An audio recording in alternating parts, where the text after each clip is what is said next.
I'm Casey, and I'm from San Diego. Everyone who knows me knows how impulsive I can be.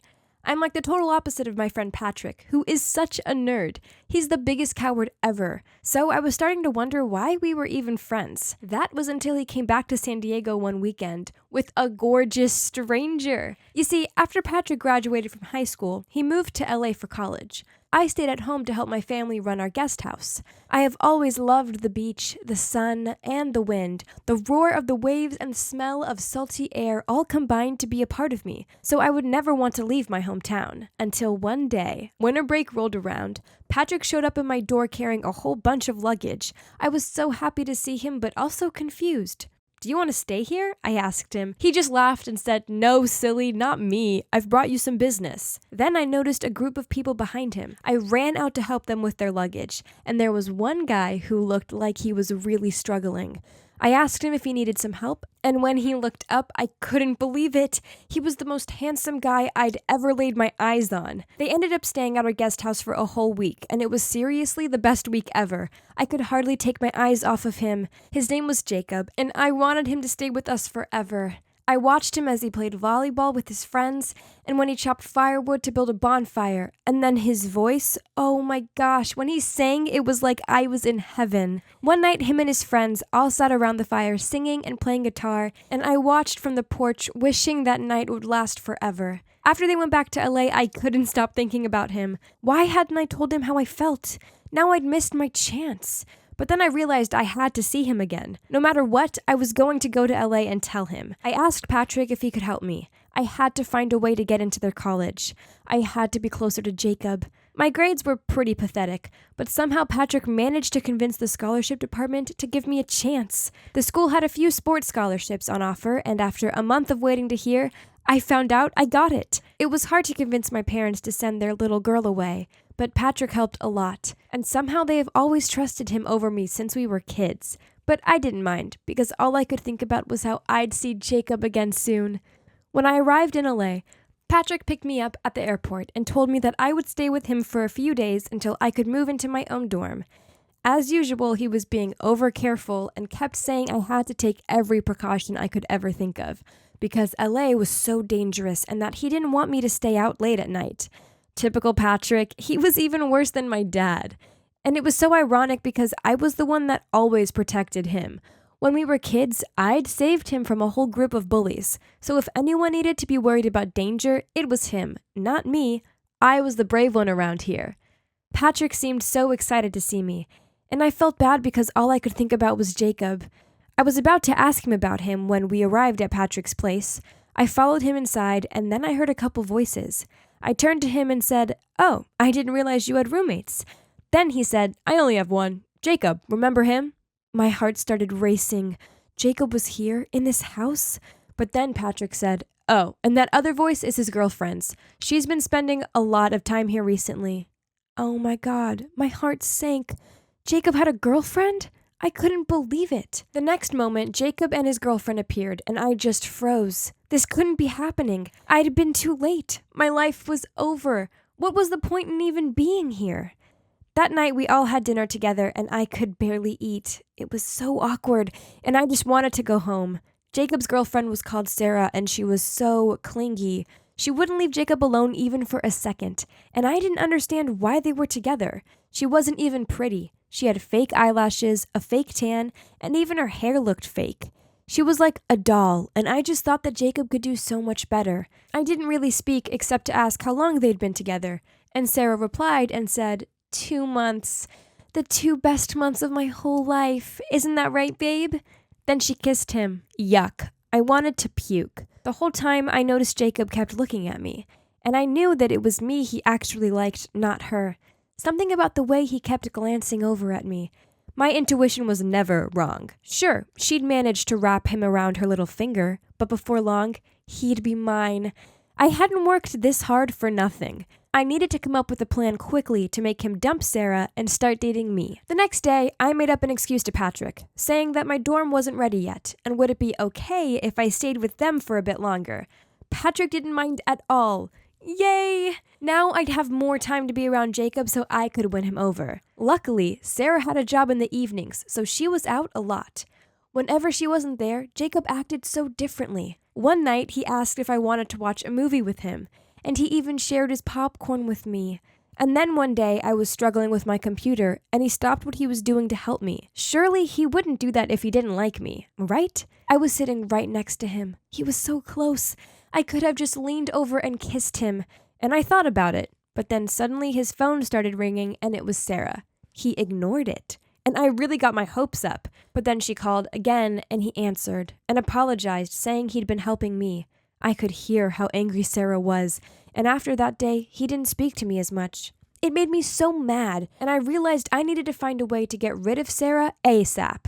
She was ruining everything. She obviously saw me as a threat, and pretty soon it was like World War III whenever I saw her.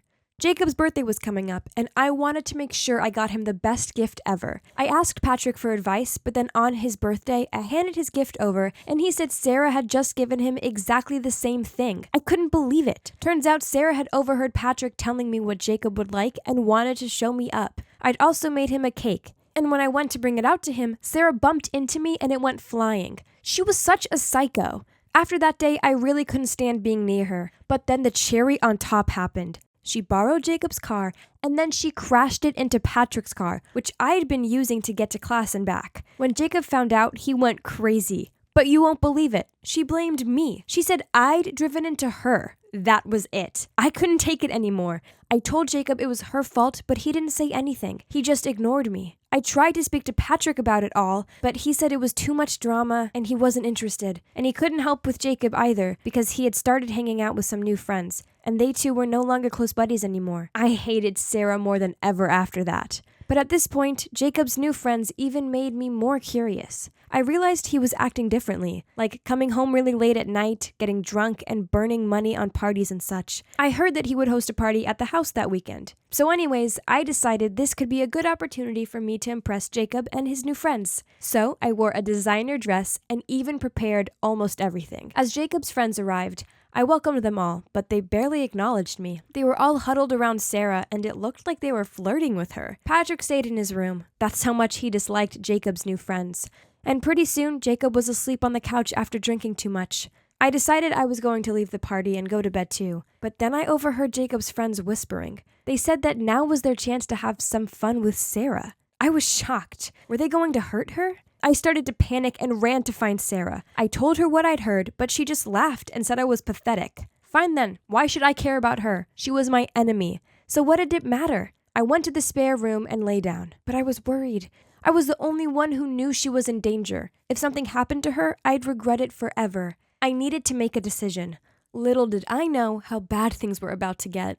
In the first part of my story, I told you how I moved to LA to chase my crush Jacob, but when I arrived, I quickly discovered that he already had a girlfriend called Sarah, and that if I wanted to win him over, I had to get rid of her first. But then Sarah got into a dangerous situation, and ironically, the only person who could help her was me, her enemy. Even though she was the last person I wanted to help, I knew I couldn't be selfish. I had to do something, and quickly. I was so anxious as I watched the guys lead her outside. Where were they going? Did they plan to harm her?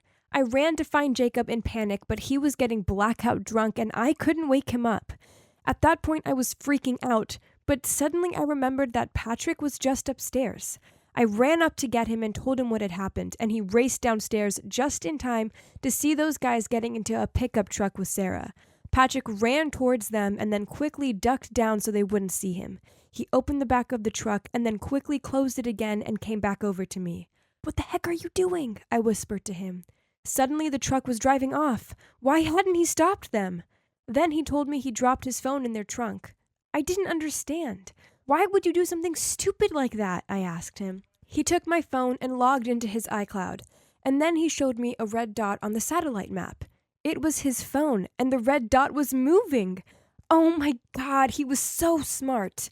We ran to the garage to get his car, or at least so I thought anyway, but then he threw a helmet at me and I realized we were about to go on a wild ride on his motorbike.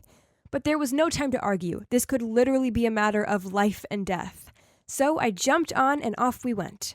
There I was, sitting behind the biggest nerd on a motorbike in my designer dress that kept flying up in the wind. I was holding my phone in one hand so that I could direct him. "They're heading for the forest," I told him. "This is way too dangerous. Let's just call the cops," I suggested. But he just replied saying, "Hold on tight, you can trust me." Wow, I'd never heard him speak like that before. So brave and determined. As he sped up, I found myself holding on to him even more tightly, almost hugging him. When had he become so big and muscular? The shy little boy he'd always been was suddenly nowhere in sight. Patrick had become strong and brave, and I have to be honest, I liked it. I could see on the map that they'd stopped at some house, and as we got closer, we saw that it was definitely an abandoned house. We hid behind a tree at a safe distance and started walking through the trees toward the house. Of course, Patrick sent the police our location and told them to hurry. Then, we went around to the back of the house to see what was happening. On our way there, Patrick led the way, and even held my hand to make sure I didn't fall. I felt so safe, like a little kid, and didn't want to let him go. Oh my God, how blind had I been? Patrick was right in front of me this whole time, and I'd been too busy focusing on Jacob to even notice him. By the time we reached the house, we crouched down under a window so that we could peek inside. There was a light shining inside, so I had a look, and I couldn't believe what I was seeing. The room looked like some kind of headquarters, and even though it was in an abandoned house, there were tables set up and weird shapes on the wall and stuff. Then I noticed Sarah. She was sitting on the sofa, leaning on one of them. One of the guys was giving her something to drink, and I started panicking even more because she already looked really drunk. Then another guy walked in, and I heard him say, "Shall we start now?" The others laughed and said, "Just one more minute." Then the same guy kept giving her more of the drink. She couldn't even open her eyes by then. She was basically unconscious. I turned to Patrick and asked him if the police were on their way. Then I told him we couldn't wait any longer. We had to help her. But Patrick told me to calm down. Then he held my hand and we went around the side of the house to the back door. We snuck in as quietly as possible, and Patrick asked me to hide in a blind corner of the house. Then he took my phone and said, "I'll be back in a minute, don't worry," and ran upstairs. A minute later he was back and he gave me a huge hug and said, "If you hear anything, don't panic, it's just your phone making the sound." Then right at that moment I heard the sound of people talking upstairs. Honestly, if Patrick hadn't warned me, I'd have screamed my head off. I got such a fright. The three guys ran upstairs to where the noise was coming from, and while they searched around, Patrick pulled me into the room so we could save Sarah. He grabbed her and was about to put her on his back and give her a piggyback when she opened her eyes and shouted, "What on earth are you doing?" I replied to her, "Oh, thank God you're awake. Keep quiet and follow us quickly, otherwise they'll hurt you." And then she said, "No one wants to hurt me, you idiot." And then she shouted for the guys to come back. They arrived in a second, and suddenly one of them had a hold of me, and two others grabbed Patrick. They were laughing, and the one holding me said, "Time to pay the price for interrupting our fun, you freak." Then Sarah said, "Let Casey entertain us tonight. I'm sure she'll be good at it." Then she brought out her phone and started filming and said, "If you tell people what you're about to see here tonight, your life will be over." That was it. I was so naive as not to realize that Sarah and the guys were on the same side of the fence. At that, the guy holding me pushed me down onto the sofa and held me so tightly I couldn't move an inch. I didn't know what was going to happen to me, but suddenly there was a loud noise behind us, and Patrick managed to escape by pushing the guys away. He started fighting with the three guys, so I used that opportunity to get up, but Sarah grabbed me, and I had to pull her hair and try to get free. Luckily, the police arrived at that exact moment. I dread to think what could have happened to us if they hadn't arrived right then. It ended up being such an exhausting night. We went to the police station and we were all interrogated. Sarah kept crying and tried to act like a victim, but the police discovered she had high levels of alcohol in her bloodstream, and then, of course, there was a video on her phone where she threatened me. The guys also admitted that they had come there quite often, and that night was not the first time they went wild together. Now I understand how crazy and dangerous LA is. The whole time I thought she was some kind of innocent victim and risked my life to help her. After that night, Jacob realized just how awful Sarah was. I didn't understand how we hadn't seen how fake she was all along, but at least it was all out in the open now. And of course, after that, Jacob started flirting with me. But for some reason, I just wasn't interested in him anymore. After all my hard work to win him over, I realized he wasn't the one I wanted to be with. There was someone else that was making my heart race. The one who let me hold him so tightly on the back of his motorbike, who made me feel so safe and who would do anything to protect me, like kicking rocks aside and holding my hand so I wouldn't trip. The calmest, smartest guy, the one who I have always been able to count on. He was right there all along. My Patrick. Do you think I should tell him how I feel? Or should I go out with Jacob after all the effort it took me to get him to notice me? Who am I kidding? Let's be honest. It wasn't a hard choice to make. I told Patrick how I felt, and oh my God, he went crazy. I've never seen anyone so happy before. He told me he'd been in love with me ever since we were kids, but he'd never dared to tell me because he was afraid that I'd laugh in his face and make our friendship super awkward. But guess what? Now we're together and we're so happy. So I guess moving to LA wasn't such a bad decision after all, right? A happy ending, even if it wasn't the one that I expected. But sometimes those are the best kinds of endings. I was planning a bank robbery with these dudes I hired online. They claim to be ex-criminals, so it's going to be a big haul. We identified the subject, ran through the script one more time, and then headed to the bank. But when we got there, I was speechless! Hi, my name is Jolie. Wondering how I ended up robbing a bank? Come on, I'll take you on a wild ride. I come from a happy family with a mom and dad who always showered me with unconditional love. In fact, they were so perfect, I don't think they'd ever argued about anything. Growing up, I was taught to be a good person and prioritize school for future careers. I did just that, and they were so proud. But then one day, I came home to shocking news. Mom and dad were getting divorced. But why? Honey, this was the best for both of us. We're just not that compatible. Not compatible? Did you just figure it out overnight? Sweetie, I know this is hard, but we're gonna be okay, I promise. No, we're not. We're a broken family and you just act like it's nothing. Do you even care at all? Days later, I still couldn't get my mind off it, until I passed by this restaurant and saw a familiar figure. Was it Dad? Holding hands with a strange woman? What the freak? Dad's been cheating on Mom? I immediately dashed home to tell Mom, but when I got there, I didn't have the heart to break it to her. Mom, you okay? It's just that the divorce has been hard on me. I respect your dad's decision, but this is really hard for me. You're the only family I got now, Jolie.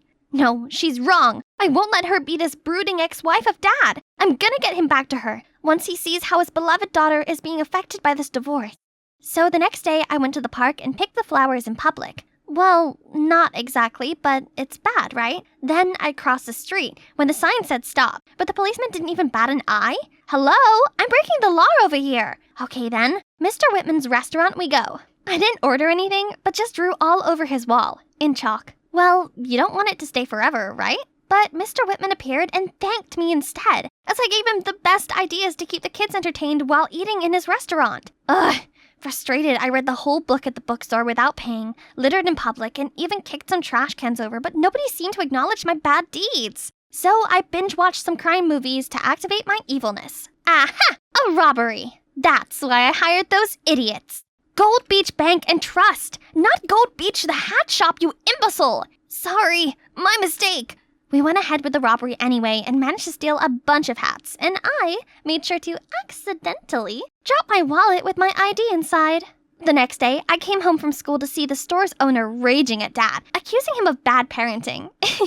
But Dad stayed oddly calm and just paid for all the hats I stole. What? Go get ready. You and I are going to dine out tonight. There's someone I want you to meet. Let me guess. It's the side chick I saw the other day. Jolie, this is Aurora. I'm your dad's friend.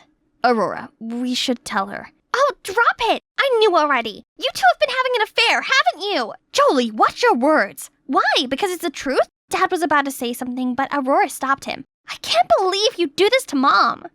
I ran out of there and hid in this alley, crying with an aching heart, when I spotted some guys looking sketchy. They had a suitcase full of money and kept looking around cautiously. Suddenly, I stepped on a squishy, and it made the loudest noise and got them all to turn towards my direction. I immediately ran away before they spotted me and bumped into someone. Who's that? Show yourself! The guy instantly understood the situation and hid me away. Just a cat, Lalo. After the gang left, I stepped out to thank him. And my, such a heartthrob. I was going to offer to repay him, but he just brushed it off and walked away. So freaking cool! Later, I got home and saw Mom packing. She said she'd move out soon. And Dad didn't even stop her. Suddenly, I noticed something. Pictures of Mom and Aurora! Mom, you know this woman? Aurora? Yeah, we've been friends since middle school. Friends? She's not your friend. She and Dad have been having an affair behind your back. It's really over, isn't it? No, Mom! You need to stand up for yourself. If you don't do anything, then I will. There's only one way now. Get the school involved. If they see a straight-A student like me suddenly turn rebellious, they'll talk some sense into Dad, right? But of course, I need to make sure my bad deeds are legit this time. Suddenly, I noticed everyone buzzing around. Oh my god, did you hear? We got a new transfer student, and he's got such a bad boy vibe. Tell me about it. He's been the hottest topic ever since he got here.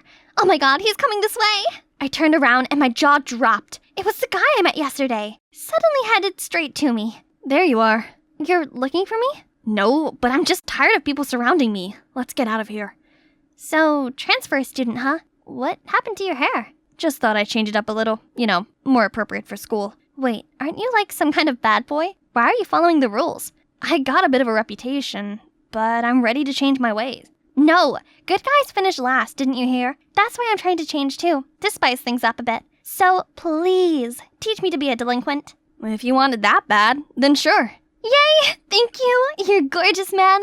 Ooh, and a jacked bod, too. Tyler and I started my new rebellious plan. Okay, show me what you got. I immediately went straight to a group of nerds, slammed my hand on the table and snatched a guy's burger and started mooching off it. Here's some fries. Did your parents starve you? No! I immediately stood up and left, and saw Tyler, who was laughing at me hysterically. That's your idea of being mean? I know I'm bad, that's why I need you to enlighten me. Tyler then taught me some pranks, and it was hilarious. We kept the door shut with 20 different locks and enjoyed seeing the teacher struggling to crack them all open. Got the screen to show a bunch of memes during class, then played a bell ringing sound every 15 minutes, confusing everyone. The cherry on top was to get loads of adult diapers shipped to our beloved principal, cash on delivery. When the principal asked who did it, I proudly took the fall. Do you care to explain yourself? Principal, I may look bad right now, but that's because my parents are getting divorced. I can't eat, can't sleep, my mind's a mess. All right, I get it. Jesus. I'll have a talk to your parents. You can leave now. Father dearest, let's see how you handled this. When I got out, Tyler was waiting for me. He drove me away, then stopped by this gorgeous lake. You didn't just rebel because you were bored, right? I sighed, then started pouring it all out that had been bottling up inside of me. Guess having a normal family is luxury to both of us. What do you mean? I actually grew up in an orphanage, but I wasn't happy there, so I ran away. I ended up on the streets and causing trouble. Luckily for me, my foster dad noticed and adopted me. I'm extremely grateful to this day, so I'm always looking to help him with the business. Your dad has a business? What does he do? Tyler didn't answer me. When we got back, Aurora was already there waiting for me. What are you doing here? Your dad went on a business trip and asked me to come over to look out for you for a few days. No, thank you. I can look out for myself. And who is this young man? Have we met before? Would you please stop poking your nose into my business? Can't believe Dad still went ahead with the divorce after meeting with the principal. And now I'm stuck here with this annoying woman. Just wouldn't let me leave the house and even ordered this rubbish dusk till dawn curfew on me. You're not going to see that guy. He's trouble. Please, you're not my mom. So I continued meeting up with Tyler. But strangely, whenever I suggested we hang out at his place, he always seemed hesitant. So one time I went to his house to surprise him, but upon seeing me, he looked so worried. What are you doing here? You're not supposed to come here. We have a guest today. I turned around and was transfixed to see the sketchy guy from the alley. Lalo, I'm Tyler's dad. You must be... Jolie. Oh, right, Jolie. Tyler told me lots about you. Come on in. Be my guest. But Tyler pulled me out of there. We stopped at a nearby park when he finally loosened up a little. That man was your foster dad? Yeah, I just couldn't tell you the truth. I'm afraid you wouldn't want me around anymore. That's not true. You don't get it. He's running an illicit business and now he's asking me to take over. I know I'm deeply indebted to him, but I don't want to do anything illegal. Then don't. Just because he brings you up doesn't mean you have to do everything by his orders, especially breaking the laws, right? Tyler nodded, but still seemed troubled. That evening, Tyler was driving me back home when I suddenly saw a familiar face. I told him to drop me off there. Inside, Aurora was sitting side by side with a man, both looking all dressed up. Across the table was another person. What was she up to? I'm telling you, this pair of top-notch diamond rings is perfect for your wedding. Right. We only want the best for our wedding. Right, babe? Wedding? Those two? She's two-timing my dad. I quickly recorded their conversation and went home. Dad should be back tonight from his business trip. But when I told Dad everything, even with the recording, he still wouldn't believe me. What are you talking about? I was just out shopping all day with my friends. Told you so. Dad, you'll regret this deeply. And you, don't even think you could get away with this. I'll never accept you into this family. Tomorrow, the court will decide who I'm going to stay with. I know just what to do. I can't be in this house any longer. At the court, I stood up, to everyone's surprise, and spoke about how I got mistreated at home with Dad and Aurora, and asked to stay with my mom. The judge then asked Mom what she thought. I'm not so sure. Jolie should just stay with her dad.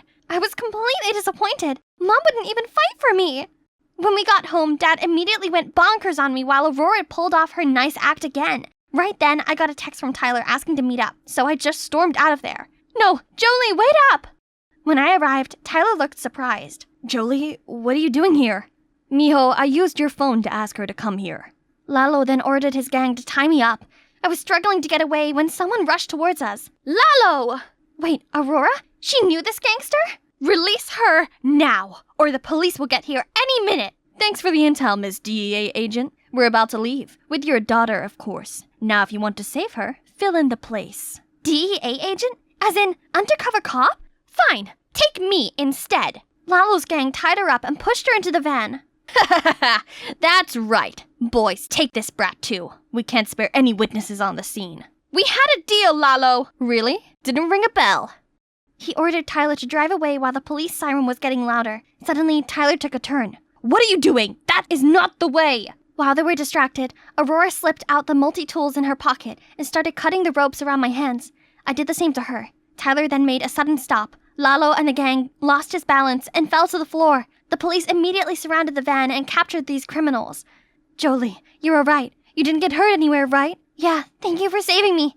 And I'm sorry for acting so rude. It's just, I'm not ready to move on from the divorce yet. Sweetie, there's something really important I want to tell you. I'm your biological mother. What are you saying? Jean is my biological mother. No, sweetie. She's a friend of mine. I know this is all confusing, but just listen. 16 years ago, your dad and I had you. Right after giving birth, I had to move to Mexico to handle a serial diamond smuggling case caused by Lalo. And Jean offered to help out with you. I figured you deserve a normal, happy family, so I accepted her help and asked her to move to our house. Years later, thinking the case was finally closed, I moved back home, ready to reunite with you and your dad. But I suddenly got the news Lalo's organization was still operating and had to move to the States. I couldn't risk putting you in danger, so I hid the truth from you. But what about the person who talked about the wedding with you? Oh, that's Alejandro, my partner. We were just pretending to be a couple for the investigation. Oh, I had no idea. You've done so much for me. Of course, you're my daughter. Thank you, Mom. Finally, everything became clear. But as we got to the house, Jean, suddenly came dragging me away. You're my daughter. No one gets to take you away from me. Just because you raised Jolie doesn't mean you get to do anything to her. If you truly love her, you would only want the best for her. Jean then broke down crying, revealing she had lost her reproductive ability. She was so happy she had me to take care of and treated me like her own daughter. Hey, don't worry. You'll forever be my mom. I gave Jean the biggest hugs. That's when I noticed Tyler was happy for me, but sad at the same time. I suddenly realized he didn't have a family anymore. I have an idea. Why don't you adopt Tyler into your home? Tyler and Jean looked at each other, and bright smiles appeared on their faces. Everything finally turned out to be okay. I've been trying to catch up with Mom and make up for all those lost years, but I also don't forget my second mom either. Tyler, or should I say my boyfriend, now lives with Jean, and he's driving me to visit her. I'm so happy I finally have a loving family and a baddie boyfriend. Only this time, we're not trying to break bad anymore. Now would you look at this girl, owning the stage, slaying all the performances. Guess what? That's me. I'm Rita, a talented beauty just like my mom, Demi Grande, the famous singer. Alongside being a dazzling diva, Mom also works as a vocal trainer at my school, the Gloria Rowley Arts Academy. Having the best teachers here to help me perfect all my skills sounds amazing, right? I excel at everything I do, being an MC, dancing, acting, mastering the piano. But still, I knew that none of these would really satisfy my mom. 'Cause there is one not-so-tuneful problem. I'm tone deaf. At 7, once after I sang my little heart out in a vocal class, the teacher asked my mom when she came to pick me up, "Oh, so Rena is really your daughter?" What a shame she didn't inherit your voice. She's so off-key, we all had to cover our ears. But besides singing, I can still shine on stage in other ways. For example, being an MC at my mom's new album pre-listening party. Everything was going smoothly, right up until track number 6, when the speakers and screen glitched out. Being the professional I am, I kept the crowd entertained with my charisma and dance moves.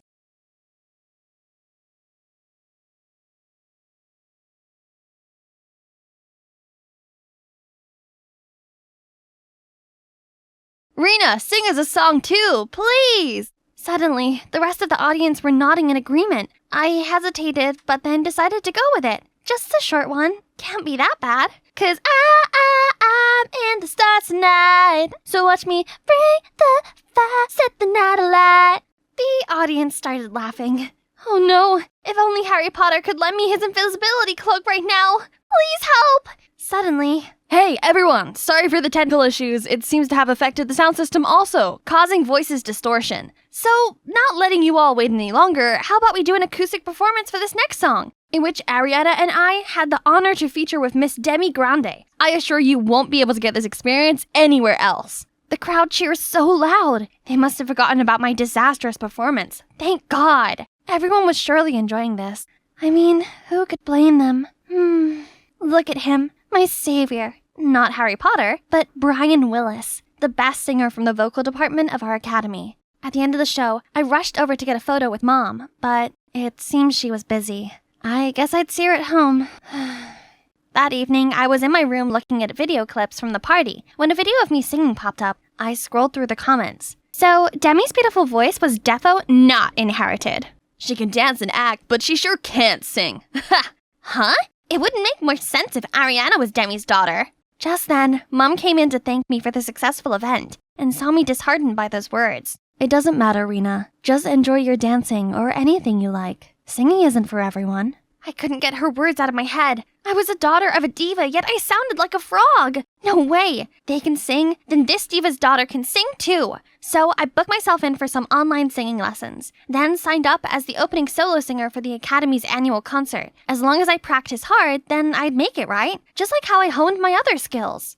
Mom saw me practicing and tried to help, but no matter how hard I tried, I always came in at the wrong beat, sang as if I was reading, whispered when it was too low, cracked my voice when it was too high, and screamed out the words. Sweetie, why don't you prepare a dance instead? It's more of your thing. Leave the singing to our vocal department. Ariana will surely nail it. Ugh! Ariana this, Ariana that! I'm your daughter, not her! I must be able to sing! I was looking at the list of registered candidates and feeling nervous. But Brian appeared beside me. Oh, so you want to follow the singing path? If so, I'll always support you. He handed me some materials for basic vocal training. I was thinking about how sweet he was when Ariana and her friends passed by. Oh, so both you and Brian are trying out for the opening solo? Nah, just me, obviously. How could Brian compete against his girl? Ariana is his girl? So Brian didn't like me at all. He was just being polite. Both him and Mom thought I was just a dud and Ariana was the headline act? So I practiced all day and night to prove them wrong. I also posted a short clip of my singing on the forum and said if people voted for me, I'd provide a mega performance full of singing and dancing. The next day, the school announced the top 2 tied opening solo candidates, Ariana and me. I was so excited. But then I heard the murmuring. You voted for her? For real? I just want to see how bad her voice can get. Don't be so mean. She's Miss Grande's daughter. Of course my vote goes to her. Suddenly, Enid, this usually timid girl, appeared and congratulated me. Don't listen to them, Rena. I believe only someone as well-rounded as you deserves to represent Gloria Rowley's Art Academy. Enid's kind words really gave me strength. Now I just had to keep on practicing. I'm so near to the goal now. That weekend was the final rehearsal before the selection round. I was extremely nervous, and this was the first for me to feel this bad on stage. I wasn't as comfortable and confident as I was MC or a dancer. I tremblingly sang, but all I could think of was my itchy throat. I couldn't hit the notes at all. Had I practiced the wrong techniques? No way. I followed all the instructions Brian gave me. If you don't really want to do it, don't push yourself. I just feel a little under the weather today, so I didn't want to push it too hard. Don't worry, I've got a wonderful performance in store for everyone on D-Day. Oh, Brian, where have you been? We need to run over our duet one more time. Ariana again? She must be trying to pick a fight with me. I glumly looked around the auditorium and saw everyone from different departments busily preparing for their amazing performances. They were all passionately practicing. Meanwhile, I don't even know what I'm doing anymore. How on earth could I save this performance? I was at my all-time low when Enid appeared next to me. Hey, do you want to team up? I have the vocals and you possess the greatest stage presence. Seeing my confused face, she continued, I've always admired you, and it's really sad to see you like this. We all just want a successful event for our academy, right? I've tried so hard. Everyone, especially my mother, is really looking forward to my performance. I cannot fail. So I agreed to let Enid help me lip sync for the audition. Just for once. I'll recover in time for the real concert anyway. The audition started off great. Enid was backstage singing, and turns out her voice is Taylor Swift level amazing. It's even more soulful than Ariana's. Seeing the crowd's stunned faces, I confidently gave the performance my best shot. But then I suddenly noticed the crowd's confused looks and realized something. Enid had stopped singing. Panicked, I turned on my mic to sing, but my voice came out as an off-key tremble. I sounded terrible, but I managed to finish the song and then rushed backstage. As soon as I stepped backstage, I saw my mom and some of the other students, including Brian and Ariana, gathered around Enid, who was sobbing, saying that her mic broke and that she didn't mean to let me down. Enid, what are you doing here? I can't, Ari. Please forgive me. I can't do it. Even though you're my sister, I can't. What are you talking about? Wait, you two are sisters? Oh, I see. So Ariana teamed up with Enid to sabotage me. I knew I wasn't Ariana's favorite person, but this was low, even for her. Now I was a laughingstock to everyone. It had been a horrible day, so I just wanted to curl up in my room and be left alone. Only, Mom knocked on my door. Sweetie, can we talk? I was too sad to answer, and Mom must have been mad at me, as she didn't try knocking again. I can't blame her. I would too if I was a mom. A tone-deaf daughter like me really embarrassed her. As expected, the next day at school, everyone was buzzing about 3 hot topics. The first one being my lip syncing. Rena can't even sing properly. Her performance was a joke. But she's truly a great dancer. She's better off focusing on that. The second, that they suspected Ariana of being the mastermind who set me up. And the last one was a surprise at how awesome Enid's voice was. That whole morning, I couldn't escape the gossiping. Worse still, clips of my lip syncing were posted online, and now the Academy had been accused of favoritizing a celeb's daughter over talent. I never meant for it to affect my mom and the school's reputation. I know I needed to try and fix this, so I decided to apologize in front of everyone during lunch break. It was my idea to lip sync, and I know it was dumb. I'm sorry. I shouldn't have done it. But before my friends could reply, Enid spoke up. Rena, I didn't mean to blow the lip sync plan. Ariana begged me to, but I refused. It was a completely unintended incident. Please, drop the act. I never asked you to do that. I didn't record our convo because I trusted you. Because you're my sister. But come on, Ariana, you know what you said. Oh, you didn't record it? Then it's a good job I did. Ariana then pulled out her phone and played a video. Why were you lying about the lip syncing? Relax, you should be thanking me for helping you eliminate a rival. I gasped in shock, and so did everyone else. I never thought that sweet, timid Enid could secretly be so conniving. Enid couldn't play innocent anymore, so she broke down and told everything. Okay, I did it, but none of y'all understand what it's like having Ariana for a sister. I have a better voice, but I can't compete with her. She's beautiful and everyone loves her, while I'm always the black sheep. Not to mention my migraine medication made me put on these unlosable weights. So I felt too insecure to stand on stage. I just wanted Ariana to taste failure for once, to feel what I feel. So I used Rena to beat her, but the mic messed up, and I took my chance to put the blame on Ariana instead. Everyone was still trying to process all these shocking revelations when a boy stood up. Voila! Everything is clear. It's just some selfish scheme of one person. GR Arts Academy is full of awesomely talented students. Stop the dumb rumors. Turns out, that guy has been live streaming the whole thing. Now that the case was closed, both Mom and the Academy's credibility was restored. But this drama is still too much for me. I needed a breather. As I listened to the birds chirp around me, I began to feel calmer. But then I saw Ariana coming over. I'm sorry about my sister. It's true I'm a bit jealous of you, but I'm not that spiteful. Jealous? Of me? But you're pretty, have a superstar voice, and everyone in school loves you. How about you, huh? You're beautiful, multi-talented, you can MC, act, and dance. All I can do is sing. Okay, so turns out Ariana isn't as unapproachable as I thought she was? She's actually nice. Maybe I shouldn't have been so quick to judge her. Suddenly, Brian charged over to us with an alarmed look on his face. Calm down, Tiger. I'm not harming your girl. She's all yours now. Your girl? Why are you here and not at home? I'm not ready to face Mom just yet. She must hate having a tone-deaf daughter. Rena, you were wrong for lip-syncing, but it's not your fault that you can't sing. Singing isn't something mandatory for all human beings, is it? But do you know how proud Miss Grande is of you? She always brags to us about your achievements and plays us your performance videos. Brian's wise words made me feel a lot better. He was right. I shouldn't have lip-synced. I should have just embraced the things I'm actually good at and just been myself.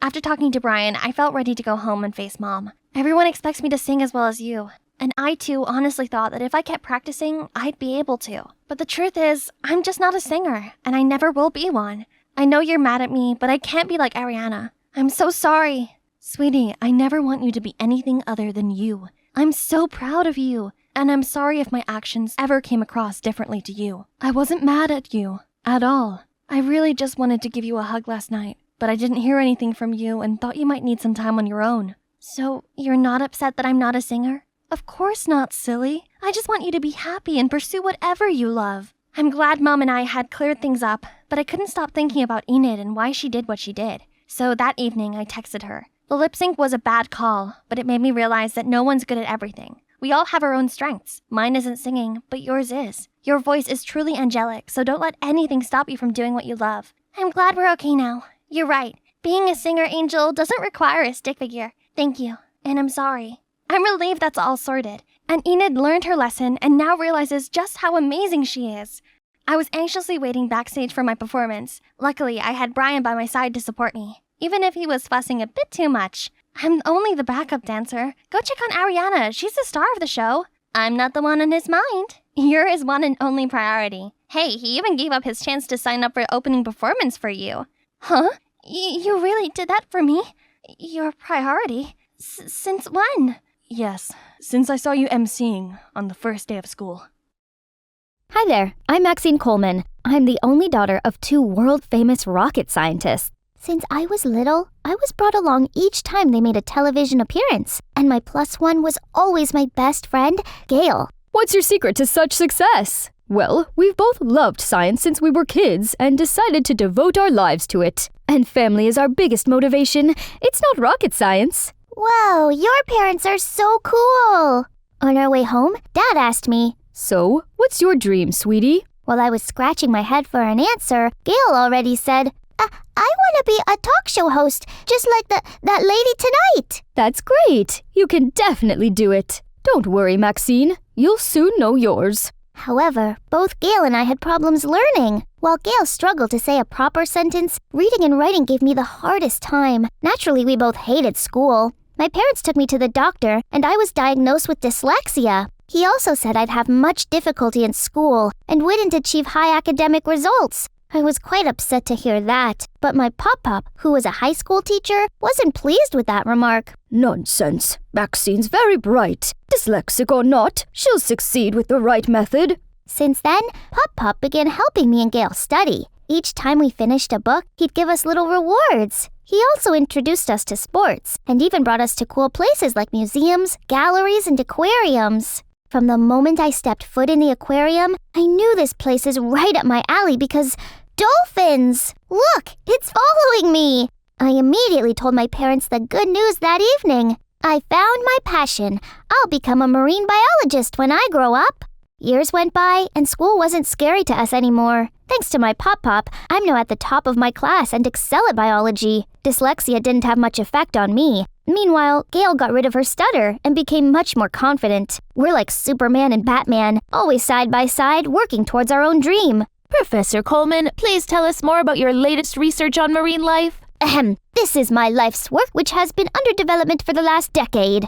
We both got into an elite high school, which would be a good jumping pad for our future. But unlike in middle school where I could learn at my own pace, I had to bend over backwards to have a good GPA, since the curriculum here is so intense. Unfortunately, dyslexia returned due to stress, making things even harder for me. In class, I had to look up the dictionary every 5 minutes, which slowed me down. One time, I stayed in class during recess to correct all the D's and B's that I'd mixed up in my essay. That alone got me called nerd. On the contrary, the pretty, extroverted Gail already became the face of the students' council, and she still tried her best to help me. That's right, this is just a minor setback. But that's not all. Yesterday, my chemistry teacher asked me to read the lab safety rules. Don't taste or sniff. You should be wafting the spell. What? I mean, smell. Sorry. We're in chemistry class, not Potions 101, Professor Snape. That's how Snape became my nickname. All because of that Robbie guy.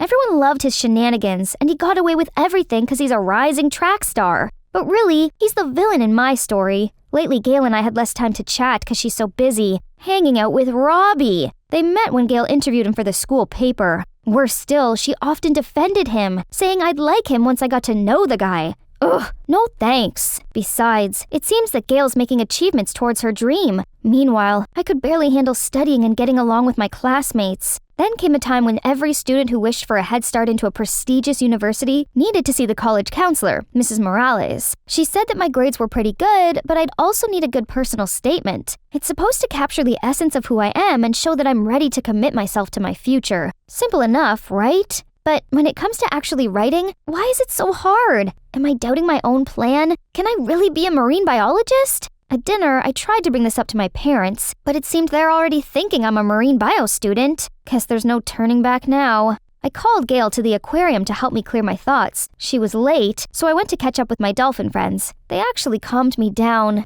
Suddenly, a screeching voice took me out. You're dyslexic because you speak dolphins language? Should we find Dolphinese books for you? I turned around to see Gail and an entourage of her new friends and that buffoon. They started giggling. No word in the English language could describe how mad and humiliated I was. Did you really need to bring them here just to embarrass me? I walked away, but accidentally headed to a glass tunnel. It felt like I was fully submerged underwater. The horrible memory of the time I fell through ice into the deep, dark, frozen cold water came rushing back. I immediately dashed outside. Max, wait! I turned around to see Gail running after me. Watch out! A car's coming! I quickly pushed her away. The car didn't hit her, but she's injured. We brought her to the hospital ASAP. But when she came to, Gail couldn't speak. Her doctor said her vocal cord was temporarily paralyzed due to neck and chest trauma. That meant Gail could no longer present the school sports day. I was overcome with guilt. Gail told me, I'll be all right. Sorry about earlier. I thought bringing our classmates would cheer you up. She even said that I should keep chasing my dream and not let anything hold me back. I was so touched, but somehow, her words made me feel so pressured. I'll even work harder from now on. After that day, Robbie kept following me around trying to apologize. I avoided him like the plague. One day, I even skipped English, and when I got back, my classmates were buzzing about some substitute teacher named Mr. Coleman. They seemed so excited, since he didn't make them do any work and only told them fun anecdotes. Huh? That name rings a bell. And later my suspicion was confirmed when I met with my grandpa's angry and disappointed look after school. I obviously went home to a raging storm, but it didn't matter. I used this chance to spill my guts about how exhausting school was, how annoying it was to be picked on by an absolute moron all the time while my bestie wasn't by my side. Strangely, Grandpa listened attentively, then simply said he'd handle it. A few days later, he revealed that his way of handling it was making me that dimwit's tutor. Worst idea ever! Even though Pop Pop guaranteed that clown would work with me, I still wanted to kiss that jock with an uppercut. I ranted to Gail thinking she'd help me out of this. Unexpectedly, Gail also told me to give him a chance. Then, I might see his good side too? Right at that moment, the idiot appeared with a Nintendo Switch. How immature! That's my cue to leave. After the first lesson, I realized any regular teaching method could never hold this dummy's attention. But I can't just give up. Pop Pop taught me that there's no bad students. Fine, I'll find the right way to make him study. So, I showed him YouTube videos on biology to keep him focused, taught him the periodic table song, and talked about world history in his language. In 1914, after the Austrian Archduke was unalieved, Austria-Hungary declared war on Serbia, and Russia was like, say less, we got you, bro. Then Germany wanted to be the main character and waged war when literally nobody asked. So, you're saying World War I started mostly because the German Empire was pressed about being mid? Yes, brother. After some time, Robbie's grades went from D and F to C and B. while I no longer had to cram like before, since preparing lessons for him helped me remember everything naturally. Studying suddenly wasn't so hard anymore. And maybe Gail was right. This guy wasn't that terrible after all. One afternoon, Robbie shared some good news. Hey, my track meet went so well. Thanks for helping me with my grades, or else I would have been disqualified. Let's celebrate! Congrats! Can't celebrate without Gail. I heard she just got back from the hospital. Let's come to her place and get nuts. Moderately, though. Robbie passionately talked about his great achievement, while I told Gail that we're getting along now, but Gail seemed unenthusiastic. Then she coldly asked us to leave. We were both so confused. I asked Gail's mom and found out that most of her injuries had healed, except for her vocal cord. She's undergoing treatment, but her doctor was unsure how long it would take for her to talk again. Poor girl. Suddenly, Gail rushed out to put a piece of paper in my hand, then ran away. On my way home, I read the note. It's all your fault. If you didn't run, none of this would have happened. I'd rather get hit by a car. It would have only given me a broken arm. It's you who killed my dream. That's Gail's true feelings?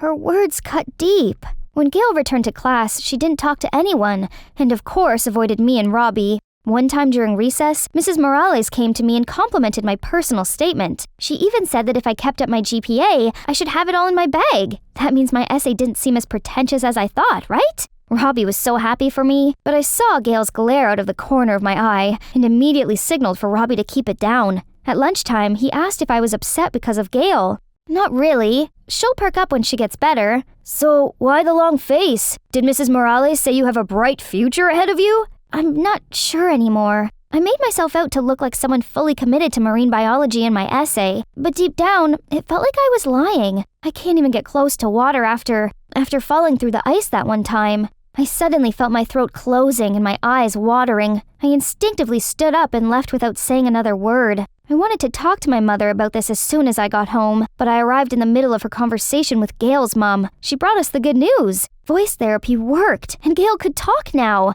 That's amazing. Gail's mom said she's waiting for me at the park, so I went straight there. At the park, I saw Gail standing by a pond. Thank goodness you can talk again. I always knew you'd recover for your dream. My dream? It's turned to ashes. Then Gail told me that although she could talk again, her buttery smooth voice didn't return. Oh no, I was dead inside and tried my best to comfort her. I still believed she could overcome this and regain her voice, the same way she got over her stutter. Easy for you to say. Do you know what it's like to have a demon in your throat? I don't even recognize myself anymore. No, you can still... How about you? Can you get over your fear to achieve your dream? Come on now, do it! With each line, Gail put another step forward, pushing me closer to the edge, until there was only a few inches between me and the water. Go on, it's for your dream. What are you afraid of? Gail took one more step, and I fell into the pond. My trauma took over me. I panicked, thinking this was it. Then someone pulled me out. Robbie! You're insane! She could have died! Gail just ran away crying. Don't yell at her. I shouldn't have picked at her wound. Also, this should be a practice for when I become a marine biologist. Seriously? Or are you just scaring yourself even more? My family expects this much from me. If I gave up on my dream because of a tiny little accident from when I was 13, I only have myself to blame. Dream this, dream that. Are you sure that's what you really want to do, and not just a 6-year-old girl's dream? Robbie's words jolted me awake. It's true that I no longer enjoy studying as much as when I was learning with Pop Pop. Every ounce of effort I put out recently was solely for a far-fetched dream that I'm not even sure if I want anymore. I don't want to disappoint my parents, but I can't keep struggling like this for the rest of my life. But I've held on to this dream for so long and worked so hard for it. What do I do if I give up now? You'll figure it out. Take your time. I used to play football and was sure that I'd become an NFL player. Then at one point I realized that's not my thing, so I quit. And after trying out many different things, I fell in love with track. Change isn't the end of the world. I can't believe it took me this long to realize that it's too early for me to commit. Change is normal. But what if I never find my life's ultimate goal, and I'm just wasting time? Geez, chill, man. You're making someone like me, who couldn't care less about school, actually enjoy studying. You're living life and putting some good into the world. Ain't no time wasted. No need to be Martin Scorsese. You mean marine biologist, right? But thank you. I needed that. I came home to see Gail crying to my very concerned parents. Mom jumped to embrace me when she saw that I was drenched. Gail told me everything. Why didn't you tell us? We're so proud of you, and nothing would ever stop us. So, Gail revealed my fear of water from that accident when I was 13, and how much I tried to overcome that fear from my childhood dream. It's so difficult for me to talk about it, mostly because I can't admit to myself that accident left a scar on me, so I'd suppressed my pain all this time. Telling both my parents about it now actually felt liberating. Luckily, they're very understanding and allowed me time to find my true calling. As for Gail, I'm sorry. I was so frustrated with myself that I put it all on you. It's not your fault. Turned out, when Gail ran off, she was hiding behind a bush nearby and overheard my conversation with Robbie. His surprisingly wise take moved her as well. Gail said she'd keep doing therapy for as long as it'd take. Yes, I believe in you. If voice therapy doesn't work out, becoming a heavy metal rock star doesn't sound too bad. Wow, really? I thought Robbie was talking for a second there. After that, it was business as usual, but there's less pressure on me. I actually made a new friend this year and got closer to my best friend. Gail's voice is improving, and she's also having fun exploring other avenues besides talk show host now. Summer came in the blink of an eye, and I decided to volunteer at a school for students with learning disabilities. I wanted to help other dyslexic people like me learn to the best of their ability, the same way Pop Pop helped me. It sounds like a good start for my own self-discovery journey. That could be my dream job. If it's not, I'll keep looking. I'm standing in the middle of the room wearing this extravagant dress and a glittery mask. All eyes are on me, but I can sense how ingenuine they are. This is supposed to be my sweet 16th, and yet all of these guests were complete strangers. Ugh, it's all that slimeball Gregory's fault. Actually, this OTT party was all down to him. Oh, hi, I'm Vivian, but my friends call me Viv. My mom, Jacqueline Mars, is one of the wealthiest people on Earth. So I grew up thinking massive mansions, gigantic pools, and a floor entirely for toys was the norm. Well, at least I did until I turned 10. That day I was playing in my life-size dollhouse when I heard talking coming from the other side of the fence. I peeked over it and saw a woman and a girl around my age who looked kinda weird. Curious, I spoke up. Hey you, why do you dress so funny? Pardon? What did you say? You don't even have shoes on. That's so silly. You're the silly one. Bet you've never tasted this before, huh? So try it. Spoiled rich kids like you always look down on others. While in fact, you're no use to society.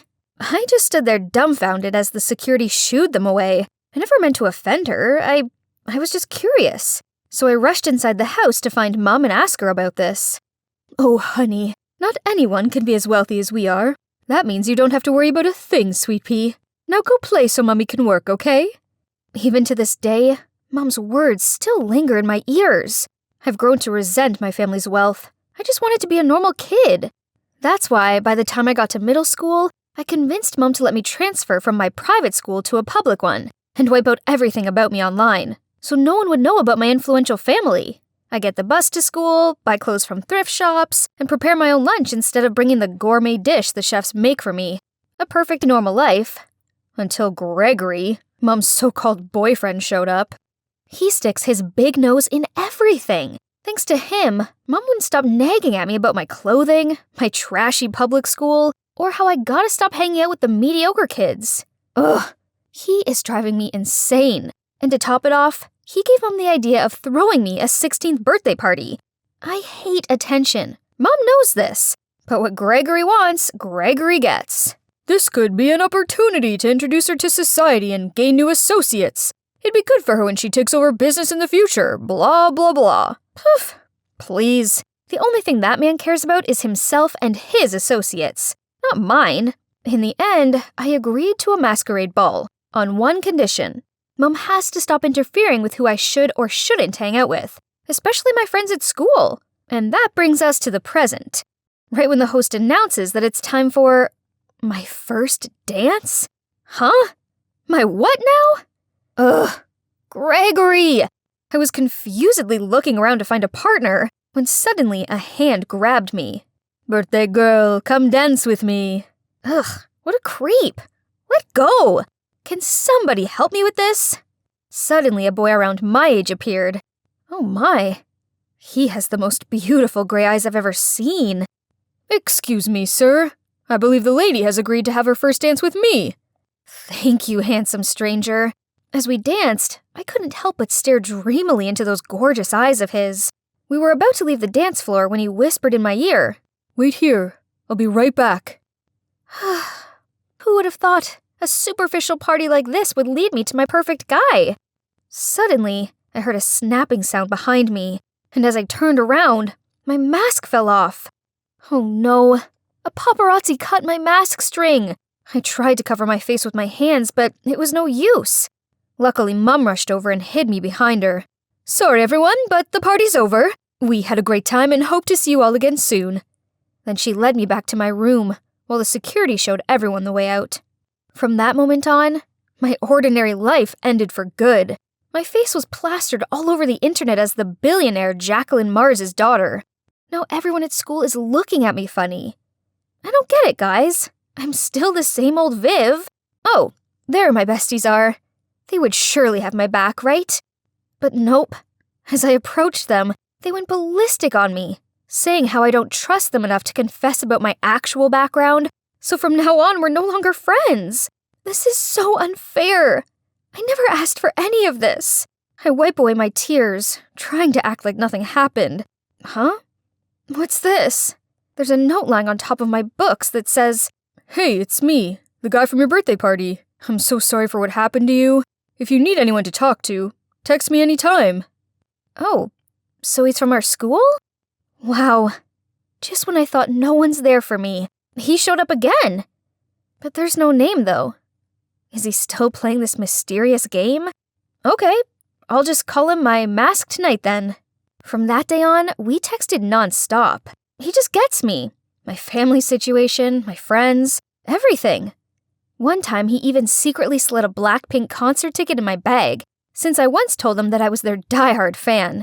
Another time, he sent me a gift card to my all-time favorite ice cream store, Ben & Jerry's, just to cheer me up on a bad day. Aww. This ice cream tastes delicious, but I can't help wishing the masked knight was here with me. All I know is he has the most beautiful gray eyes and gorgeous black hair. Oh, speak of the devil. Hey, I have a surprise for you this Valentine's Day. Hope you're as excited to see me as I am to see you. Finally, I get to meet the boy I'm crazy about. I can't wait. On Valentine's Day, I was in English staring out of the window and thinking about my masked knight. I wonder what he looks like. Ladies, I brought your Valentine's roses. Here you go, Viv. This is it. It's gotta be from him. Happy Valentine's Day. Have a taste of the rose, then come meet me at the pool. X. I quickly unwrapped the candy, popped it into my mouth, then rushed to meet my dream man. Well, where was he? As I tried calling him, the room started to spin. I saw the outline of a blurred black figure, then... Ugh. My head is killing me. Where am I? And whose hand am I holding? Hold on. Those eyes. He must be. Thank goodness you're awake. Are you the one who danced with you at your birthday party? In the flesh. I'm Jeremiah, by the way. I had higher hopes for our first face-to-face meeting, but oh well. Turns out, he always knew I went to the same school as him, but he was a bit intimidated by my family's influence, so he decided to get to know me via text first. He said the cops had found some sort of sleep-inducing substance in my rose candy. Before I could quiz him anymore on this, Mom barged into the room and hugged me. After making sure I was okay, she turned to Jeremiah and said, "You saved my daughter. For that, I can never thank you enough. Please join us for dinner tomorrow night." Jeremiah seemed hesitant at first, but then he nodded in agreement. The dinner did not go as planned. Between Mum's blatant interrogating and Gregory's menacing looks, I could sense Jeremiah's discomfort. Then when Jeremiah asked where the restroom was, Gregory insisted on showing him. When Jeremiah returned, he seemed flustered and made his excuses to leave. Gah! What had that annoying Gregory said to him? I quickly followed Jeremiah and apologized, but he just smiled and offered to pick me up for school tomorrow. The cops haven't found the culprit yet, so from now on, I'll be your guardian. How sweet. After that, I hung out with him every day. Great, right? Only, somehow it didn't feel the same as when we were texting. Back then, we had a deep connection. Now it was just like two friends hanging out. Oh, and not to mention Olivia. Jer's childhood friend who can't seem to leave him alone for more than 2 seconds. One time, Jer and I were at the movies together, but guess who coincidentally appeared and plonked herself down next to him? Yep, Olivia. Worse still, with their giggling and popcorn sharing, I felt like the third wheel. I was not having this again, so I just left for home in this random cab parked outside the theater. But bad luck. The driver doesn't know the way. He doesn't even have a phone, and I had to lend him mine for GPS. The guy snatched it out of my hand immediately. Rude. But wait, it was 9 p.m. already. Why did he still have shades on? And even wore a mask? Right then, I realized the car had passed the town's border. Stop! The car suddenly filled with smoke, and the last thing I thought was, he has eyes that were exactly like Jer's. I woke up finding myself in this old, cobwebby room. Where is this place? And that driver guy? I have to get out of here now. Right at that moment, he came into the room with a smile. Don't you recognize me? Will you have another dance with me? 'Cause I'd love that. What is happening right now? What he just said. Did that mean he's the actual masked knight? Maybe that's why I don't feel connected to Jeremiah. Why did Jer lie to me then? So many questions popped up in my head. Then suddenly I heard a car stop outside. That guy immediately went to check. This could be my chance of escaping. By the time I got downstairs, I saw the driver guy talking to Jeremiah. So I hid behind the door and watched on. Cameron, just stop this. Getting revenge on our father is one thing, but this is a step too far. Take Viv back to her family now and end this. I know this looks bad, but trust me, I'd never hurt Viv. I didn't mean for her to fall into the pool. That's why I jumped in to save her. But I need her as bait to show the world what that jerk Gregory is like. He doesn't deserve to be our father. I muzzled myself in shock. Gregory is their father? And that Cameron guy was the one saving me, not Jer? Don't you forget who abandoned us when Mom had a close brush with death, then took all our business and properties, even our home, leaving us helpless? That jerk deserves all he gets. I was trying to process it all when another car arrived, Gregory's. I quickly hid under the stairs before he walked in with a bunch of bodyguards. Cameron, Jeremiah, my sons, haven't you grown up so fast? Cut to the chase. Give us back the business and what's rightfully ours. Then we'll let your stepdaughter go. Huh, indeed. Like father, like sons. Very smart. But still amateurs, my boys. You see, all that girl is to me is an obstacle blocking my way to the inheritance. So please, be my guest and take care of that little Miss Annoying. Aren't you afraid we'll expose everything you just said? And who's gonna believe you now? Jacqueline is mesmerized by me, so she'd believe anything I say. That snake. How dare he speak of my mum like that? Unable to hold in my rage, I jumped out of my hiding spot and screamed at Gregory. What did you say about my mum? You slimy, lying traitor. Nice talking to you all, but the fun has to end here. Goodbye. The guards lunged forward, about to tie me up when the cops smashed the door coming in, and behind them was Mum! Stop right there! How dare you do this to my daughter? Gregory's face turned paler than a ghost as he mumbled out, Jackie, honey, why you're here? But just in time to save our baby, Vivian. Cut the act. I already heard everything you said, and you're going to jail for a long time. Then the cops led him and took his crook guards away. Seeing Mum, I was so happy I rushed to hug her. Turns out, her investigations of the pool incident led her to Cameron, so when she confronted him, he eventually told her everything. That's how they came up with a plan to catch Gregory red-handed. Mum and the cops had been waiting in ambush around here for Gregory to show up. Then, well, you know the rest. A lot has happened in 3 months. Mum finally finished all the legal stuff, so now the property Gregory had merged with hers to gain her trust is now signed back over to Cam and Jeremiah. I realized that being wealthy isn't a bad thing, especially as it means with influence like this, I can help other less fortunate people and really make a difference. Now I help Mum with her business and her charity work, and I'm really enjoying it. I'm proud of my hard-working, amazing mom. And I'm proud of who I am. And guess what? I now have real friends who like me for me. As for Jeremiah, well, he apologized about everything. He used to fear his brother was going to hurt me, so he lied to protect me. We made up, of course, and became the best of friends. I'm not sure I can say the same about his brother, though. He did everything he could to beg for my forgiveness, but I just can't. Then one day, Jer asked me to come by his home to visit his mom. She begged me not to think badly of her boys, especially Cameron. He's in love with you, you know? He always talks about you, and how he wishes things would have been different. Oh boy, her words are starting to have an effect on me. When I walked out the door, I saw Cameron sitting on the porch. He turned and looked at me, and I felt my heart pound for my gray-eyed, masked knight. So, taking a deep breath, I walked over to him, just as the sun was setting. I was wandering in the forest edge to amuse myself when I realized I got totally lost. What's that sound?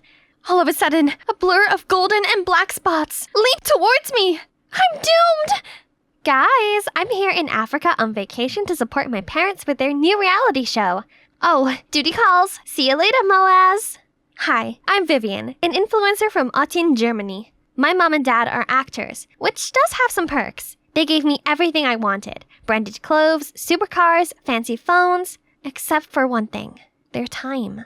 Christmas, birthdays, graduation ceremony, whatever the occasion, they missed it. My friends thought I had the perfect life, but my only wish was to be picked up at school by my parents once. I was hoping this trip would be different, but it seems nothing has changed. They seem to have forgotten about their daughter's presence. Duh.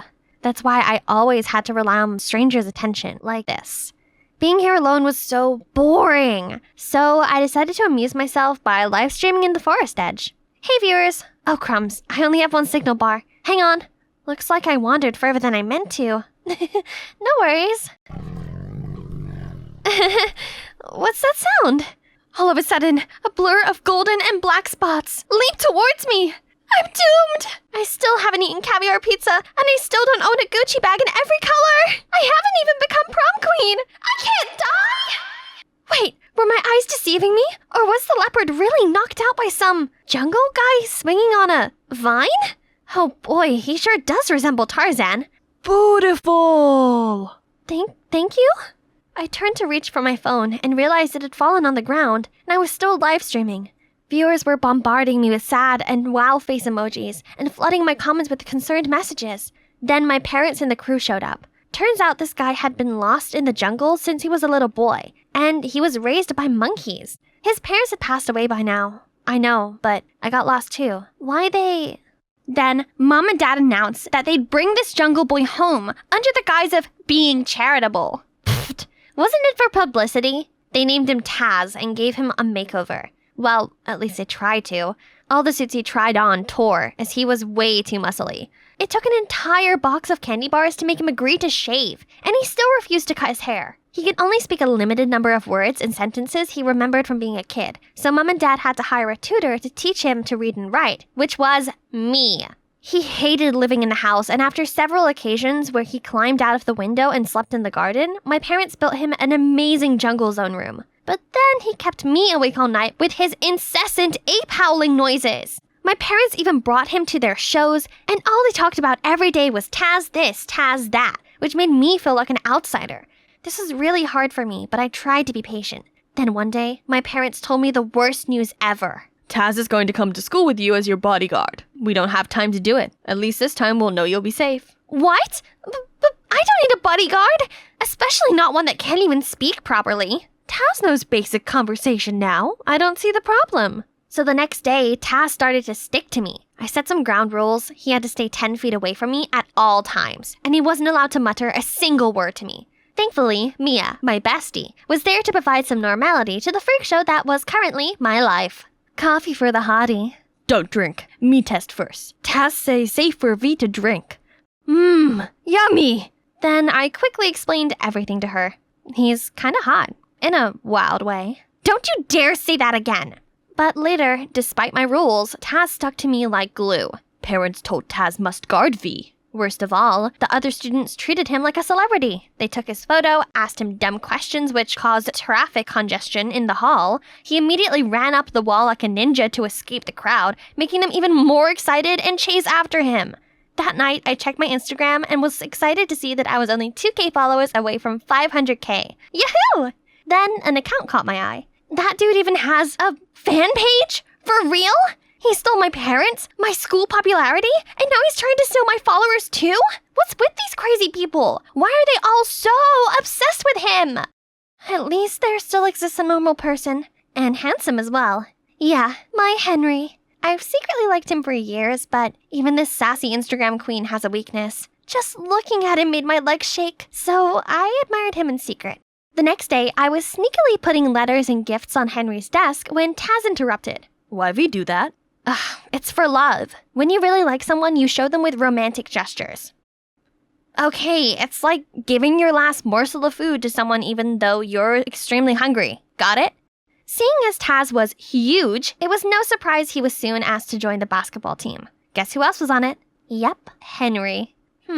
So I've got an idea. Maybe Taz was my way of getting closer to him. I asked Taz to give Henry a soda, but Taz accidentally shook it too hard. So when Henry opened it, he got totally soaked. Then I told Taz to support Henry during the match, but Taz was so into the game that he accidentally pushed Henry's pants down, revealing his Hello Kitty underwear. Everyone laughed at him, and he was so humiliated that he ran off the court. After the match, Taz came to me saying he was sorry, then continued, Taz not like Henry. I decided it was better to separate Taz and Henry before he ruined everything. All right, so I think it's best if you quit basketball. But Taz likes basketball. No big deal. I can ask my parents to build you a private basketball court and play with you? But from now on, you'll have to listen to me. The best ape ever! Shh, stop saying silly things. Taz seemed so grateful for his new basketball court that he started caring about me more. He brought me an overload of fresh fruit, a bit too fresh, and checked it on whenever I was sad. I had just been at ease for a while before Taz was messing around again. I had a movie premiere to attend and was about to change into my stunning Versace dress, only to discover it had been swapped for a dress made from actual leaves. Green! Beautiful, she said. Luckily, I managed to arrange another dress just in time. But at the premiere, when the press interviewed me, Taz appeared.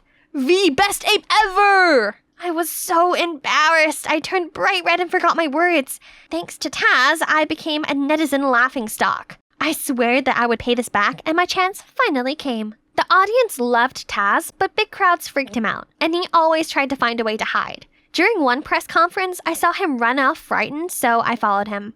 Hey Taz, is there a place that will make you feel better? I can take you there. We take Taz to jungle, Taz happy. So I took him to the Dower Forest. As soon as we got there, Taz's mood changed. He ran wild and then stopped at a large oak tree. Why letters? This is the bridegroom's oak tree. Local people like to leave love letters here. Then we sat down under the tree, and Taz looked so upset. Taz not like bright light and flashes. That's okay. We can just chill here, right? Great. Seeing Taz leave the show on his own, then surely Mom and Dad wouldn't like him anymore. Only, when we returned home, my parents weren't furious with Taz, but with me. Vivian, you should be setting a good example for Taz, not just inciting and taking him away from important events. Can you stop acting like a child and think before you act for once? I shut myself in my room and I had a complete meltdown. Then I rang Mia to confide in her. Living with Taz is a nightmare. He has to leave. What do you mean? I'm going to find a way to kick him out. The next day at school, I was walking along the hallway when Henry appeared in front of me. V, you have to convince Taft to rejoin the basketball team. We can't win the final without him. Please, I'll do anything you want. Wow, seems like my Christmas gift came early. Anything you say? How about taking me to prom? Actually, that's what I've always wanted to do. Thank you for giving me the opportunity. I was frozen. This was incredible! I guess my kick-out Taz plan would have to wait for now. So I humbled myself to convince him. As expected, with the help of Taz, the team won. Only neither he or Henry showed up to get their trophy. I went looking for them and found Taz pouncing on Henry. Taz, stop it! But he was too full off rage to listen to me, so I had to jump between them. He is completely out of control. You can forget about the prom then. This is all your fault. You stole everything from me since the day you were back from that freaky jungle, and now you've beaten up my crush. All you've done is ruin my life. Why can't you just give me alone? Then he left. For real. This felt great, as I'd finally got rid of the thorn in my eye. Only, I couldn't shake away this empty feeling. Scrolling through my old comments didn't help, and neither did live streaming. I suddenly realized I missed the special way Taz cared about me. And when with him, I didn't have to hide or force myself to be anything other than me. I aimlessly wandered to Dodor Forest and stopped at the oak tree. A letter poking out of the hole caught my eye. I picked it up and recognized it was Taz's try-to-be-neat but scribbled handwriting. Henry liar. He's with Mia. My head was still spinning when my phone went crazy. I checked and saw my inbox was full of rude comments. Then I soon found the viral audio. Living with Taz is a nightmare. He has to leave. I'm going to find a way to kick him out. I was literally petrified for a few seconds, while netizens kept going crazy, saying I was so ungrateful to Taz even after he'd saved my life. How could she? I immediately went to Mia's house to confront her about it. It was you, the only one I confided my story. Oh well, Miss Obvious. It was me, so what? Henry's mine, not yours. He just told you what you wanted to hear to get Taz back on the team, but that moron overheard Henry talking to me and dared to hurt him. You! Hi, talk about the jungle, dud. Total simp and stupid. I told him you'd love a leaf dress, and he totally bought it. Now, if you'll excuse me, I have to get my hair done for a date with Henry. Mwah. I felt like an elephant had slapped right on the face. So Taz was right. Back home, I gloomily pulled out Taz's letter. But hold on, there's still another part. Why didn't I realize it sooner? Right then, my parents arrived home. They'd heard that audio and were absolutely furious. It's your fault Taz ran away. Now we have to compensate for the contracts of the shows he was supposed to be in. You don't care about anyone! Says you! All you do is give me money and that's it! You're never there when I need you! Never! Even Taz cares about me more than you both do! Then I ran off right away. I kept going until I ended up under this bridge. Then I saw him. He was playing with some stray cats and dogs. I immediately ran to hug him and started apologizing, but he pointed behind me and said, Bad guys, bad guys. I turned around to see two figures headed this way. I dragged Taz into the corner, and we watched them bundle the cats and dogs into sacks. They were definitely up to no good, so I used my phone to record them, but... What you aiming at, kids? I woke up feeling dizzy to realize that we were both tied up in an abandoned house. Still no reply from her parents. They better pay up, or else. You're wasting your time. They don't care about me. The thieves ignored me and kept calling and calling, but still no answer. That was it. I was gonna die here. We. Then, when it was pitch black out there, the door barged open and walked in Mom and Dad with a bag of money. As the thieves counted the money, Dad tried dialing the police, but one of them came throwing his phone right away and beat him up. Say goodbye to your daughter. Please don't hurt her. Hurt me instead. This really shocked me, as I'd only ever seen other people bowing to my parents before, not the other way around. The one guy raised a plank of wood to hit me, but right at this time, Taz leaped free and knocked them out cold. The police arrived soon after that and arrested the thieves. Mom and Dad immediately rushed to me. Are you okay, sweetie? We were worried sick when you were nowhere to be seen, and we're sorry for making you feel unwanted. We never had money growing up and struggled a lot. That's why we wanted a different life for you. We kept working and working and thought giving you money over our time was the best way to show our love, but we were wrong. Mom, Dad, what I really need from you is your presence. It's more precious than anything. And thank you for everything. Okay, I protect V. I protect animals too. Now I've realized what I needed the most. It was to always stay true to myself, like this dummy. I didn't want to be some fancy influencer anymore. Instead, Taz inspired me to use my reputation to establish an organization to care for abandoned animals. As for my dear ex-best friend and dear ex-crush, meh, they didn't matter to me anymore. 'Cause you know what? The sweetest revenge is to live a fabulous life. At the end of the prom, I asked Taz about the note. Taz, did you write this? I'm glad you asked. I practiced many times to say those words. Now time to say officially. I like you, V. You're my best ape ever. Here I was, confronting my greatest fear. Math! Wendy, focus. What is 9 plus 11? A, 19, or B, 21? The numbers whirled around me. Panic set in. 9 plus 11. 1, 2, 3, 4, 5 equals 19? No, 21? Great numerical gods, why is this so confusing? You're so extra. Sit up, I'll show you again. I still don't get why I have to do this, though. It's not like I'm going to school. Yeah, I quit school not long ago to help Mom out, making a couple of bucks. In case you haven't noticed, we're dirt poor. I'm Wendy, by the way. 15 and fabulous. Well, sorta. I know I'm a big silly goofball, but the good thing is my brother, Leo, does not share the same brain cell with me. That guy ate knowledge for breakfast. He went to this elite high school, on scholarship of course, and always a top student 3 years in a row. That's like genius. Mom also said he's our only ticket out of poverty. That's why she held 3 jobs at once, while I gathered scrap metal to sell to the scrapyard to support his study. The 3 of us have been working hard to create a better life for our family. But then, one afternoon, I suddenly noticed posters of Leo that accused him of breaking his classmate's arm. What nonsense is this? I tore them all down and rushed home to see a bunch of gangsters breaking our things. My mom and Leo were in the corner, begging them to stop. Stop! What on earth are you doing? What does it look like I'm doing, brat? I'm collecting compensation for your brother's victim. He messed with the wrong person. The son of a loaded family. You got the wrong guy. Leo wouldn't hurt a fly. Right, Leo? I turned to him, but he just lowered his head in guilt and defeat. How much then? $3,000. 3,000?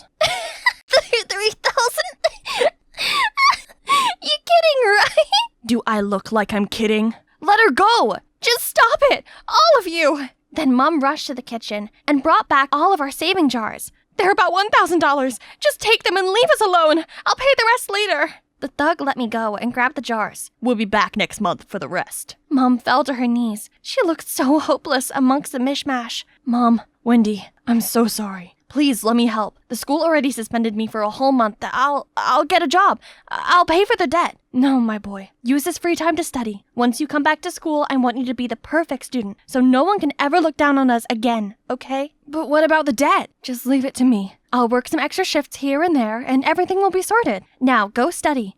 Thank you. Mom, I won't let you down again. Then he left the room. That's when Mom's smile wears off. I knew she only said that so Leo could have his peace of mind. The truth was, no amount of Mom's extra shifts could get us $2,000 by next month. I think if the math was right, it's time for me to save the day. I tried to get a job, but somehow they all lasted for only one shift. Like when I was waiting for this diner, all the food and drink just fell out of my tray. Or that time when I work at construction site and I got my foot stuck on the thing I just built. I came home feeling deflated. Just then, there was a knock at the door. It was Nathan, Leo's best friend. I could instantly feel my cheeks heating up. Hello, Irv to Wendy. Are you gonna let me in? Or are we gonna stand here, awkwardly? Sure. Come on in. You look, exhausted. You sure you're alright? It's just the whole thing with Leo. I've been trying to get a job to pay for the debt, but nothing worked. I'm sorry all that happened to your family, and I want to help you, but there's something you should know first. After the talk, Nathan got me a job as a maid for his cousin Zach's house. Other maids were showing me around when, get out! A maid ran past us, crying her eyes out. What was that? That is the young Master Zach throwing a tantrum. He's the illegitimate son of the late master and was only brought here 5 years ago by his grandfather. And let's just say, Madame Linda, his stepmom, is not so thrilled about it. They've been on each other's necks ever since. The girl you just saw was Madame Linda's favorite. She's been a thorn in Master Zach's side for a while now. Then I gotta find a way to get on both their good sides, to prove that I'm perfect for this job. Okay, first day at work, Madame Linda was complaining about Zach's toy car collection, so I threw them all away. But Zach went bonkers on me and went rummaging through the junkyard to find every single one of them. Sorry, Master Zach, it's just Madame Linda. Oopsies. He immediately stormed off to confront Madame Linda. I felt bad, so to make amends between them, I cooked his favorite soup and told him that Madame Linda made it for him as an apology. But as he took the first bite, his face turned green and dashed to the nearest toilet. Whoops. One rainy day, I was taking the trash out and saw a strange woman peeking from the fence. She suddenly tripped, so I helped her up, asking if she was looking for someone, but she just ran away. Whoa, Jesus! How long have you been standing there? Long enough. Come inside, it's freezing out here. Sure. Later that day, I was cleaning Madame Linda's room when accidentally knocked over her jewelry box. It crashed on the floor, spilling jewelry everywhere. One of the bangles snapped in half. I frantically pocketed it to fix it later. When the gruff butler swung the door open, I apologized and promised to fix the jewelry box, but he still insisted on firing me. Just then, Zach stepped in and ordered him to let it slide. Zach then stayed and watched me fix it. Where'd you learn to do that? It's nothing. I grew up in a trailer park. Everything we own came from the junkyard. They just need a little fixer-upper. I've been doing it since forever, so... You got a gift. Besides, reusing things is cool. Whatever you say, pretty guy. Say, you want to hang out sometime? Like a date? Maybe. Won't your girlfriend get jealous? What girlfriend? I'm very single and ready to mingle right now. Sure, why not? On the weekend, Zach took me to his favorite coffee shop, and I got to see a softer, more caring side of him. Turned out he never got a girlfriend, so I made him a flirting tutorial. For a price, of course. At first, I thought he was just practicing on me by giving me flowers and fancy chocolates. But then he continued to woo me with my own list. He set up a romantic picnic under the stars in the backyard, took me to the park, and we watched the enchanting sunset together. That night, we walked back to the mansion. Before coming inside, Zach stopped me. These past weeks that I've known you have been the best moments of my life. Wendy, I think I've fallen for you. Will you be my girlfriend? Where did you learn those cheesy words? Do you like them? Is it hot in here? Or is it just you? Stop! I just need you to promise to be on my side, no matter what. I promise. When Zach left, I returned to my room. I pulled out my diary and then ticked off the last box on my list. Well, it was fun, Zach, but everything must come to an end. Soon you'll pay for everything you did to my family. I knew the truth back when Nathan came to our house. There's something you should know first. Your brother was tricked. He didn't start the fight. A guy mocked your poor family, so Leo turned aggressive. After the incident, the guy was salty Leo beated him, so he faked a broken arm and had his family come for yours. They don't need your money. They just want you to suffer. And who's that guy? He's Zach, my cousin. What he did was wrong, so I'm on your side on this. And there's another thing. Nathan played a video of Linda and her thugs threatening my mom and demanding more money. My rage became scorching. That moment, I decided to get revenge. That's why I became a maid at Zach's house, sabotaged his relationship with Linda, and made him fall for me. Everything was going just as planned so far. But the next thing I knew, Mom called me to tell me that Leo had been expelled from school and ran away from home. My blood was boiling. That's it. Today's the day Zach goes down. I pulled out Linda's broken bangle and placed it on my bedside table. During the daily room check, the butler spotted it right away and informed Linda. She rushed over to reprimand me for stealing her jewelry. Just then, Zach swooped in to defend me.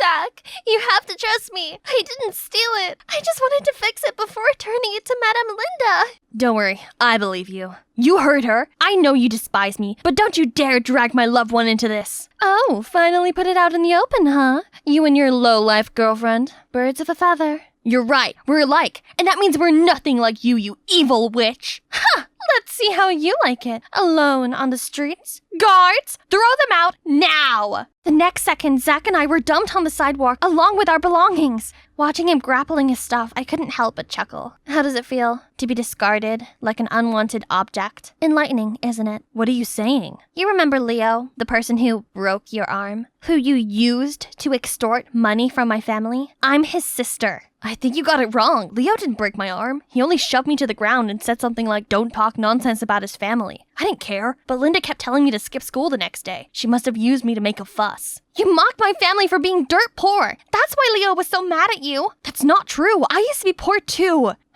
You remember the woman lurking around the mansion? That's my real mom. She just wanted to make sure I was okay. Turned out, Zach and his mom were abandoned by his dad because of their humble background. Then his grandpa found him. Though Zach didn't want to, his mom made him come with his grandpa, so he'd have a better life. But what his mom didn't know was that heck of a mansion was the coldest, most isolated place. That is, until you came. And it hit me. Zach is telling the truth. That meant I had taken revenge on the wrong person. Shoot! I am so sorry. I had no idea. And now you're kicked out, Leo's gone, and there's a huge debt. I don't know what to do. Hey, it's all right. One thing at a time, Kay. I'm not mad at you or anything. I just wish you'd told me. But it's fine. I don't really like that house anyway. What about your brother? He got expelled and left. I'm sure he's okay. I'll help you find him, yeah? Thank you, and I'm sorry. I don't know how to make it up to you. You don't have to. I got a feeling you didn't come up with this twisted plan. I didn't. It's actually your cousin, Nathan. I took Zach back to my place where he'd crash in the meantime. Mom was in tears. She told me that Leo was accused of plagiarizing an essay so he could no longer go to that school. But Leo's too smart to do such a thing. So Zach proposed we investigate at the school. To find whose essay Leo supposedly copied, we broke into the school's computer lab that night. We were snooping around when suddenly, Zach was grabbed from behind and dragged away. I slowly turned around